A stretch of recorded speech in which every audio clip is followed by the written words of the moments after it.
So Brad, no, medyo nagpahinga tayo ng isang linggo at ang daming naganap. Katulad ng trade kay mismong superstar na si Donovan Mitchell. Nasa Cubs na, sino pa ba yun? Pati si All-Star, yung NBA Finals, MVP, na si Pat Beverly, nasa Lakers na. Pero expected ko madami pang mababago, lalo na sa Utah Jazz dahil marami pa silang veterans. And siguro baka medyo mag-mix and match pati magkaroon pa ng mga free agent na signing in the coming days. Sa tingin mo? Well, tawag dito kung sa trades, marami pa, pre. Kaya sa totoo lang yung mga fantasy sa mga naglaro ng fantasy. Well, ako isa sa mga liga na sinalihan ko, pare. Nag-draft na kami last week. Yun Aga. lang. Ang aga.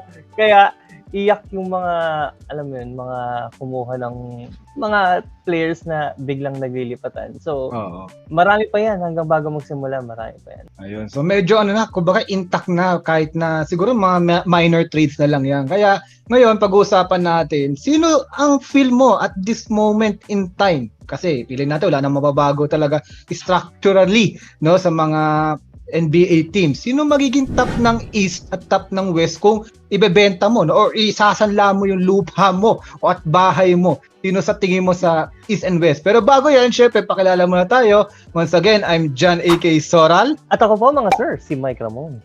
And this is The Bench Warmers. Sabay na sabay. Yan. Signature natin. Signature. Ayan. Sino ang take mo na magiging top ng East at top ng West yung magbabata sa NBA Finals para mabash tayo dahil kung mali man ang ating prediction. Pero kung tama, ayan, malamang, isi-share ko to pa ulit-ulit mga isang taon. Hanggang mapanaginipan ninyo. Oo, tama. Pare, ang tanong ko muna sa'yo. Kasi nung college, dehadista tayo, di ba? Pareho tayo mahilig sa mga dehado. Ngayon ba, pre, hanggang sa edad na to, dehadista ka pa rin? Ay, hindi na, pre. Nag-evolve na ako. Ayoko nang laging natatalo. Lagi kasi tayo, gusto natin mga weaklings eh. Kaya nga nahilig ako sa rain or shine eh. Pati sa yung mga dati. Red Bull. R21, pre. Yan. R21, Red Bull, rain or shine. Yun lang mga team natin lagi natin. Oo. Pero ngayon, syempre, tumatanda tayo at money's on the line. Kadalasan, lalo pa nagpa-fantasy ka, doon na tayo sa medyo, subok na. Kung baka data shows na ito talaga yung mga team na maaaring magtapat ulit sa finals. Yan. Tama. Kumbaga, pare, kung dati, mahilig tayo sa mga reverse. Ngayon, trigger na tayo. Yan. Yung tipong yung odds 1,000:1. Yan ang mga gusto natin. Yung mga biglang millionaire, instant millionaire. Okay. Pero pare, going back sa question mo, kung puso ang susundin ko, pare, sasabihin ko, number 1 sa West Sacramento. Or Puso. Minnesota. Puso galing. Walang logic yun, pare. Parang gilas lang, parang gilas. Ay. Pero, in reality, kung ako tatanungin mo, kung hindi magbabago ang lineup ng Golden State, baka ipusta ko ang pera ko sa Golden State, sa West. Sa West. Okay. Ngayon, pagdating naman sa East, kung puso din ang susundin ko sa East, sasabihin ko Indiana Pacers. Dahil na dun si Haliburton. Haliburton, tsaka baka maglaro si Miles Turner. Pero kung logic at kung isip ang pag-iiralin mo, ipupusta ko ang pera ko sa Milwaukee Bucks. Seryoso ka dyan, Brad, sa mga prediction mo? Alam mo ba? Parehas tayo. Di tayo nag-usap, pre. Di tayo nag-usap, ha? Nagulat ako. Kasi yun din ang nasa isip ko, eh. Warriors sa West, tapos sa East, Bucks. Kung puso ang papairalin ko, syempre Warriors pa rin talaga ako. Warriors tayo. Pero pag sa East, Hawk. Kasi gusto ko yan, si Trae Young, pati yung medyo bad boy na si Dejounte Murray. Nag-evolve From Charmeleon, naging Charizard yung ugali bigla eh. Kaya parang gusto ko makita yung bad boy na yun. Pero yung nga, parang realistically, Warriors pati Bucks. Bigyan ko lang mabilis na analysis kung bakit. Structure ng Warriors kasi, walang nabago naman talaga. Yes, umalis yung mga key players nila sa bench, like nila Gary Payton, Otto Porter, pati si Bjelica. Pero tinan mo naman mga pumalit at magkakaroon ng mga minutes. Mga medyo talented yan. At saka, mag-e-evolve pa, si Poole. Bale mo, maging pa siya, most improved player talaga. Wow, no, controversy na naman. Ayan, mali mo, di natin alam.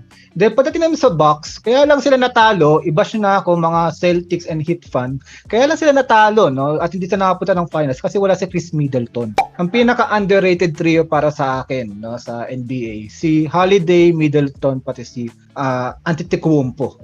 Hirap taga bigkasin nun. Si Giannis.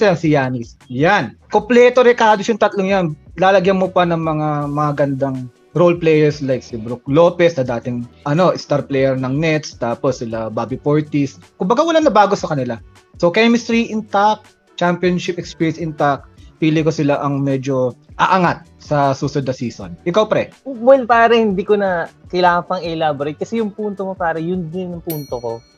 Nakakatuwa dyan kasi alam mong nagiging pareho yung way of thinking natin, which is logically ang approach na nakakatuwa. Kaya tama ka eh. Ako mag-agree ako dun. Sabihin na nila ako ano gusto nilang sabihin sa Celtics tsaka sa Heat. Pero totoo, dahil walang Chris Middleton, isipin mo first round kalaban nun Chicago Bulls. Upcoming rising yung Chicago Bulls last season, di ba? DeRozan, Lavin. Pero tinalo nila, tapos game 2 lang naglaro si Middleton. So what more kung naglaro pa si Middleton? And for sure, yung 4-3-4-3 sa Heat Celtics, for sure yan, kung naglaro pa si Middleton at may katulong si Antetokounmpo, for sure na sila pa ang nakapasok sa finals. And yun, yung sa Golden State, well given na yan. And for sure, mag-improve pa si Jordan Poole. Kaya, kung di magbabago lineup ng parehong team, pareho tayo. At walang may injured sa mga key players sila. Feeling ko sila talaga. Tama. Tsaka, ang tawag dito, ang isa pang, sa akin personally, isa sa mga players din na inaabang ako na rookie. Kasi pare, di ba, medyo maganda ang rookie ngayong taon na to eh. Mm-hmm. Pero ang isa sa mga rookie na inaabang ako, si, yung nasa, galing ng G-League, Ignite, si, Kuminga? Ayun, hindi, si Beauchamp. Si Beauchamp, ng Bucks. Beauchamp ng Milwaukee. Yan. Kasi kung magpa-5 si Antetokounmpo, si Beauchamp pwedeng mag-4 yun. Maganda ang depensa nun, pare. Tapos may tira sa 3 yun. 3-and-D din yun. Para ka may Covington na medyo mas athletic kasi si Covington. IQ talaga eh. Pero kung athleticism, para ka may Herb Jones. Alam mo na ko, pare, medyo fan ako ni Herb Jones. So, inside-out na depensa, pwede lang naman makuha kay Beauchamp yan. So, yun pang addition sa Milwaukee Bucks. Kaya, nag-lean towards din talaga ako sa Milwaukee. Ayun. So, handa ka na ba mabatch lalo sa mga 28 teams ang magbabash sa atin dito? Ayan. Hindi, malamang may mag-agree sa akin sa Sacramento, pare. So, medyo bawas-bash na yun kasi. Love. Pero grabe. Ni walang fans yung Sacramento, pare. Nagpunta ako ng NBA store sa Mega Mall, Kahit isang item, pare, walang Sacramento King. Kahit medyas, kahit brief, kahit short, wala, pare. Ganon katindi. Katindi ang Sacramento Kings. Wala. May isang merchandise ng Sacramento sa Mega Mall. Parang ako na lang ang fan ng Sacramento din sa Pilipinas. Kailangan kasi nila mag-playoff. Yun na nga. Pero Well, sana maging maayos.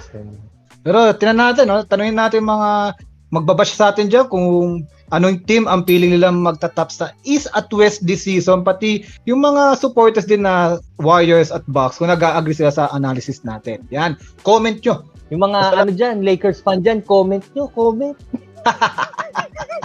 Cross fingers tayo, pare. Milwaukee, Golden State. Ayan. Ayan natin. So, yun lang pre, maraming salamat sa analysis. Maraming salamat, Brad. At salamat din sa mga nanood. Kaya, hanggang sa muli, guys. Good! Bye!